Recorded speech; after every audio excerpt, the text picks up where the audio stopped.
सर्वमंगल मंगले शिवे स्वासादिके शम्यके चमके गौरी नारायणी नमस्तुते।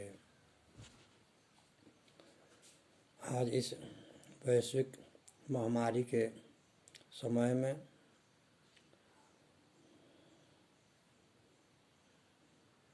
सारा भारतवर्ष चिकित्सक के साथ काम करने वाले कर्मचारीगण, हमारी केंद्रीय सरकार एवं राज्य सरकार सभी इस कोविड के संक्रमण के कारण त्रस्त है और इस महत्वपूर्ण मानव जीवन को बचाने में सभी लगे हुए हैं। जैसा कि हमें ज्ञात है, 19 के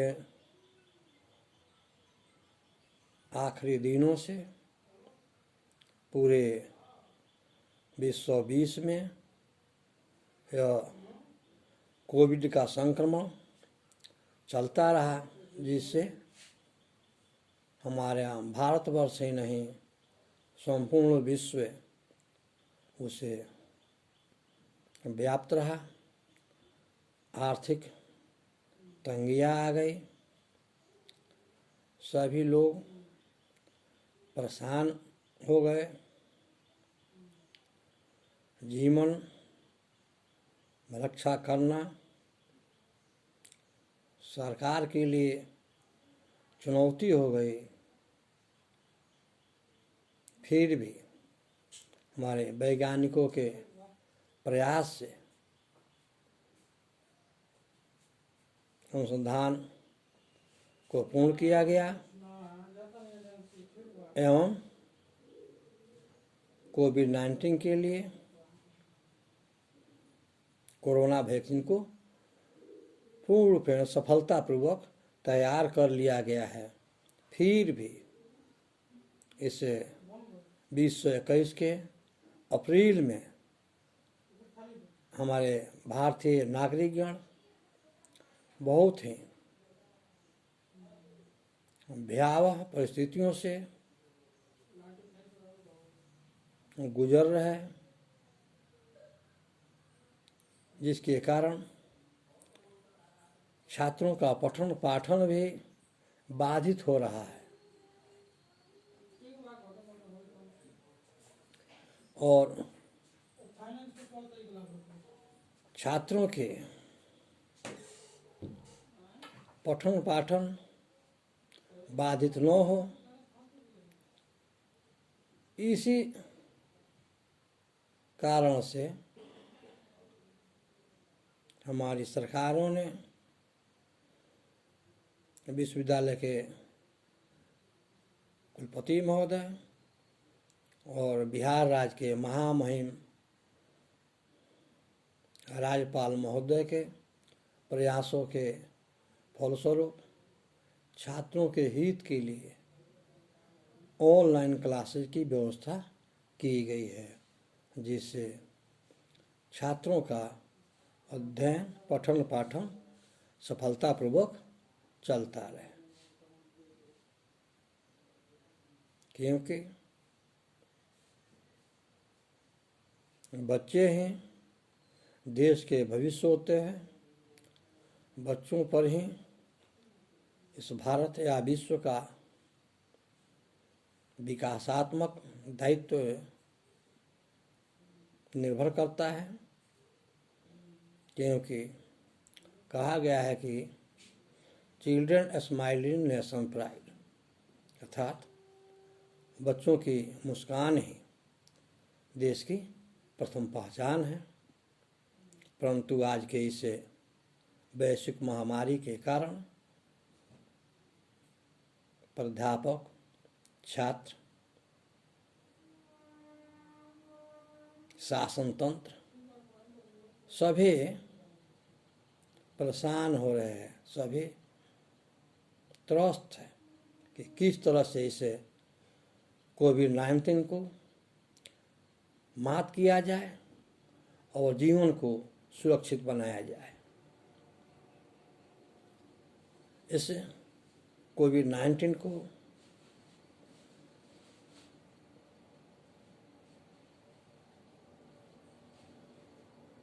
हराने के लिए हमारी सरकारें निरंतर प्रयास कर रही है। हमारे देश के चिकित्सक एवं वैज्ञानिक एक से बढ़ के एक वैक्सीन औषधियाँ तैयार कर रहे हैं, जिससे हमारे जीवन की रक्षा हो सके। अतः इस संक्रमण काल में छात्रों के हित के लिए ऑनलाइन क्लासेस की व्यवस्था की गई है, जो छात्रों के अत्यंत उपयोगी है।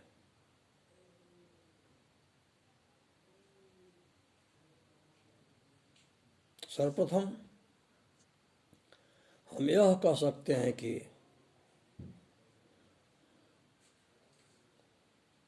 हमारे विश्वविद्यालय से उपशास्त्री के छात्रों के लिए जो पाठ्यक्रम निर्धारित है, उसमें किरातार्जुनीयम महाकाव्य, रघुवंश महाकाव्य का पाठ्यक्रम रखा गया है। इस संदर्भ में उपशास्त्री के छात्रों को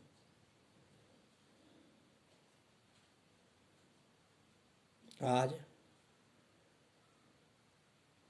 दिनांक 22/4/2021 को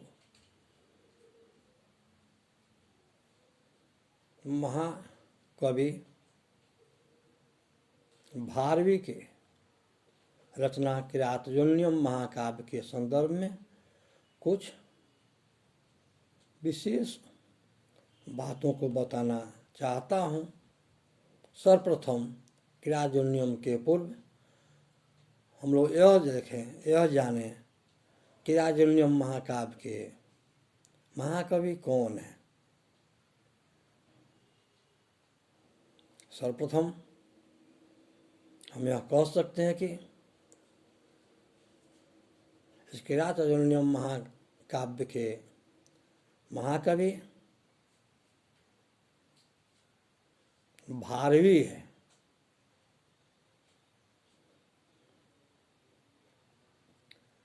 भारवी शब्द के श्रवण मात्र से ही यह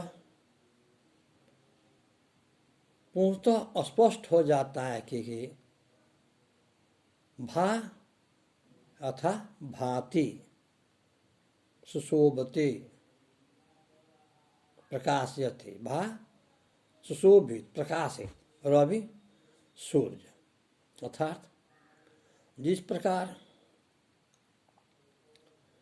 सूर्य में चमक है, सूरज में प्रकाश है, सूर्य में अंधकार को दूर करने की सामर्थ्य है, ठीक उसी प्रकार महाकवि भारवी ने पश्चात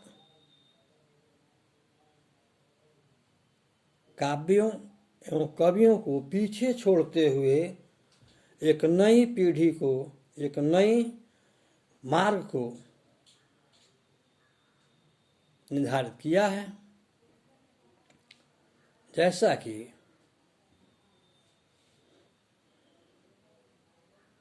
हम कह सकते हैं, क्या यह सर्वविदित है कि भारवी के पूर्व हमारे देश के राजा महाराजा विलासिताओं में डूबे हुए थे, जिससे उनकी शासन व्यवस्था पंगु बन गई थी और प्रजा तरह तरह के कष्टों को सहन करने के लिए आदी हो गई थी। अतः इसे किरातार्जुनीयम महाकाव्य के माध्यम से महाकवि भारवी ने जो एक दिशा निर्धारित की है वो है उस समय के सोए हुए क्षत्रियों को जागृत करना। उस समय जो राजा महाराजा भोग और विलासिताओं में जो डूबे हुए थे उन लोगों को जागृत करने का महाकवि भारवी ने सफल प्रयास किया है, जो पूर्णतः सफल है। तो इस किरातार्जुनीयम महाकाव्य के महाकवि भारवी है, उनका जन्म स्थान राजस्थान के बांसवाड़ा कवियों के तर्कों के आधार पर माना गया है। फिर भी कुछ विद्वानों का यह कथन है कि भारवी के पूर्वज बिहार में ही निवास करते थे और जीविका की खोज में बिहार प्रांत को छोड़कर राजस्थान सुदूर चले गए और वहाँ पर इनकी उत्पत्ति हुई। सर्वप्रथम यह देखें कि महाकवि का नाम भारवी नहीं है। महाकवि का वास्तविक नाम दामोदर है और भारवी उनका उपाधि है, भारवी उनका उपनाम है। कह सकते हैं कि भारवी उनकी उपाधि है या यह उनका उपनाम है, क्योंकि उसका वास्तविक नाम दामोदर ही था। महाकवि भारवी बाल्यकाल से ही कुशाग्र बुद्धि, मेधावी एवं तेजस्वी थे। इन्होंने अपने काव्य में जो नए राजनीतिक कीर्तिमान स्थापित किए हैं और आज भी राजाओं के लिए राजनीति के विषयों के लिए गुड तत्व माना जाता है।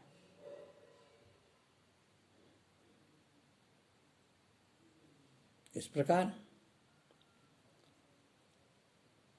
यह सिद्ध है कि महाकवि भारवी राजनीति के प्रकांड पंडित थे, कि राजनीतिक विषयों को इनके महाकाव्यों में पूर्ण रूप से देखा गया है।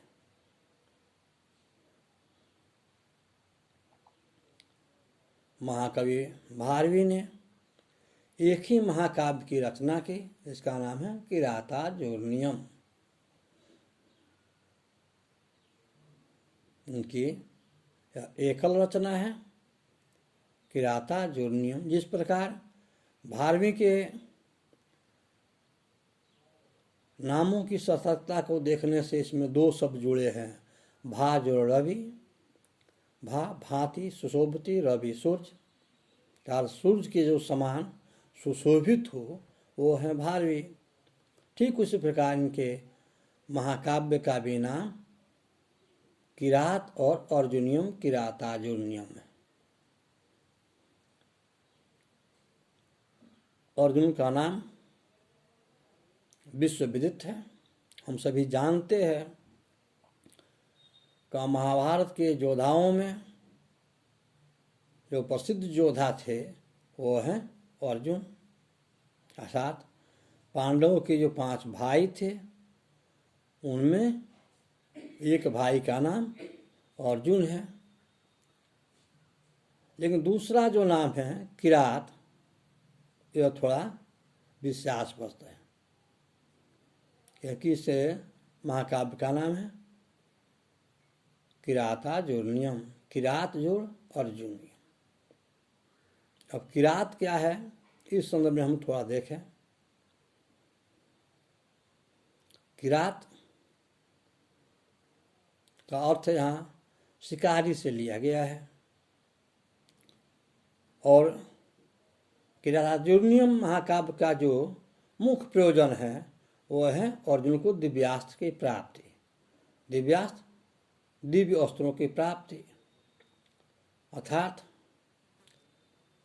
अर्जुन दिव्यास्त्र को प्राप्त करने के लिए इंद्रकील पर्वत पर जाते हैं और वहाँ इंद्र के परामर्श के अनुसार, व्यास के परामर्श के अनुसार भगवान आशुतोष शिव की आराधना करने लगते हैं। भगवान शिव इनके योग्यता और आराधना की परीक्षा लेने के लिए स्वयं एक किरात के रूप में, एक शिकारी के रूप में वहाँ उपस्थित होते हैं और एक मायावी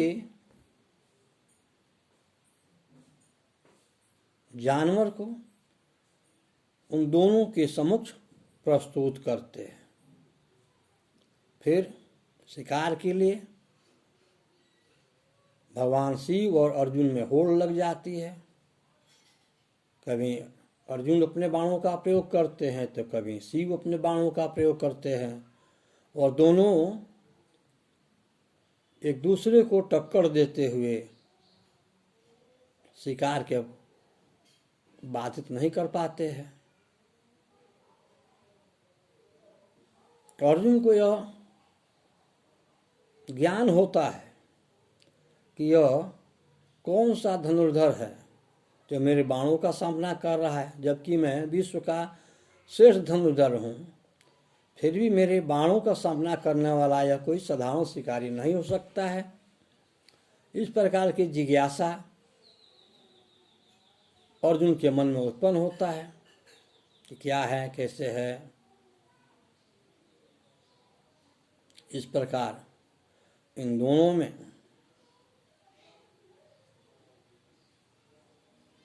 युद्ध होते होते द्वंद्व युद्ध पर दोनों उतारू हो जाते हैं।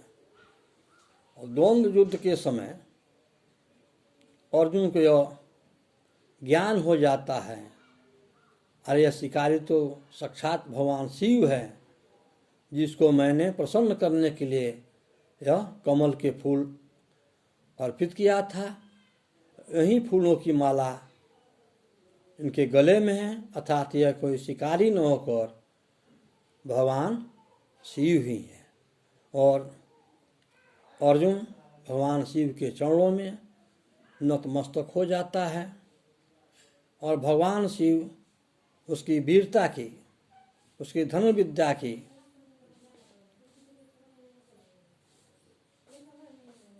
देखकर अत्यंत प्रसन्नचित्त हो उठते हैं और उसे दिव्यास्त्र का वरदान देते हैं। और अर्जुन उन दिव्य अस्त्रों को पाकर पुनः हस्तिनापुर में लौट आता है। अर्थात यह जो किरातार्जुनीयम जो शब्द है वहीं किरात का संबोधन करता है। अर्थात एक शिकारी के रूप में शिव का प्रकट होना ही किरात शब्द को स्पष्ट कराता है। अर्थात शिकारी के रूप में शिव उपस्थित होते हैं और दूसरा जो योद्धा है अर्जुन है। इसीलिए इस महाकाव्य का नाम किरातार्जुनीयम रखा गया। किरात का अर्थ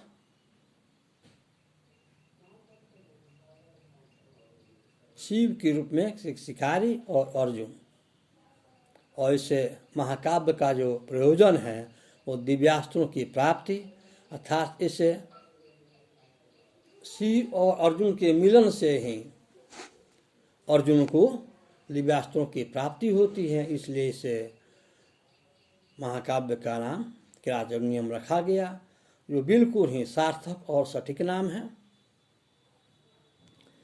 इसमें कहीं कोई त्रुटि नहीं है।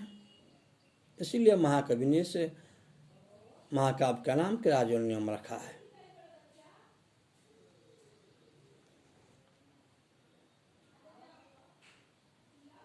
तो आज की ऑनलाइन क्लास में हम लोगों ने देखा कि क्रियाजोनियम का अर्थ क्या है, क्रियाजोनियम किसे कहा गया है और क्रियाजोनियम के प्रणेता या महाकवि कौन है। इन दो बिंदुओं पर आज का जो परिचर्चा का विषय रहा उसे हम लोगों ने देखा। पुनः अगली कक्षाओं में इस क्रियाजोनियम से संबंधित और से विस्तार पूर्वक व्याख्याएं सुनने को मिलेगा। इस पर हम लोगों का विचार का आदान प्रदान होगा। इसलिए आज का ऑनलाइन क्लास यहीं पर समाप्त होता है। जयतु संस्कृतम, जयतु भारत।